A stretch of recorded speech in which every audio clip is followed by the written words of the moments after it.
తల్లితో రాధా గాయత్రి చివరి ఆడియో వెలుగులోకి వచ్చింది. తల్లితో భర్త ప్రవర్తన గురించి చెప్పి రాధా గాయత్రి వాపోయింది. తన మనసు పూర్తిగా విరిగిపోయిందని, తన మీద అనుమానం, తన గురించి చెడుగా ప్రచారం చేస్తున్నాడని భర్తపై ఆగ్రహాన్ని వ్యక్తం చేసింది.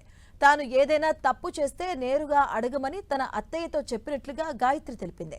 తాను ఇంకా తన భర్తతో మాట్లాడదలుచుకోవడం లేదని, ఏదైనా ఉంటే తన అమ్మ వాళ్ళతో మాట్లాడాలని చెప్పినట్టుగా తెలియజేసింది. ఇన్నాళ్ళు ఇంకా ఓపిక పట్టానని, అన్ని లిమిట్స్ క్రాస్ అయిపోయాడని గాయత్రి బాధపడింది. అమ్మ మా అత్తగారు ఫోన్ చేశారు. ఎందుకమ్మా ఇవన్నీ వస్తున్నాయి? నేను ఈ మాటే విన్నాను. ఇవన్నీ చెప్పారు. నేనైతే అత్తయ్య గారు నా మనసైతే ఫుల్‌గా విరిగిపోయింది. నా గురించి ఇలా బ్యాక్ బైటింగ్ చేస్తున్నాడు అని నేను చెప్పేసాను. అందుకు ఇలా అని చెప్పాను నేను. సో, ఏమైనా ఉంటే అత్తయ్య గారు మీ అబ్బాయి ఏదైనా నేను తప్పు చేశాను గానీ, ఏదైనా చెప్తే గనక నేను వాడిని కాల్‌లో యాడ్ చేస్తాను ఉండమ్మా అన్నారు. నేనైతే తనతో మాట్లాడదలుచుకోవట్లేదు. మీకేమైనా చెప్పాలి అనుకుంటే ప్లీజ్ మా మమ్మీ వాళ్ళతో మాట్లాడండి.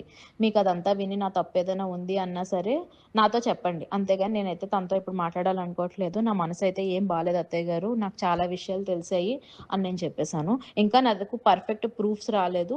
ఇలా డ్యాడీకి తెలిసిన వాళ్ళతో మాట్లాడితే వాళ్ళదే చెప్పారు. మీ అల్లుడు తప్ప ఇంకెవరు చెయ్యరు అని చెప్పి.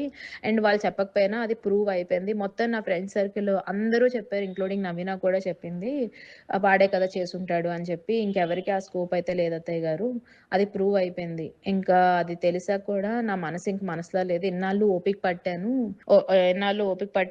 పోన్లే అక్కడికెళ్తే మారతాడేమో, కొంచెం తనకి మారుతుంది బిహేవియర్ అని చెప్పి ఓపిక పట్టాను. కానీ ఇప్పుడు తను అన్ని లిమిట్స్ క్రాస్ అయిపోయాడు. ఇంక నేనైతే ఏం మాట్లాడదలుచుకోవట్లేదు. నా మనసైతే బాలేదు. ఇప్పుడు నేనేం మాట్లాడదలుచుకోవట్లేదు తనతోనైతే అని చెప్పేసాను.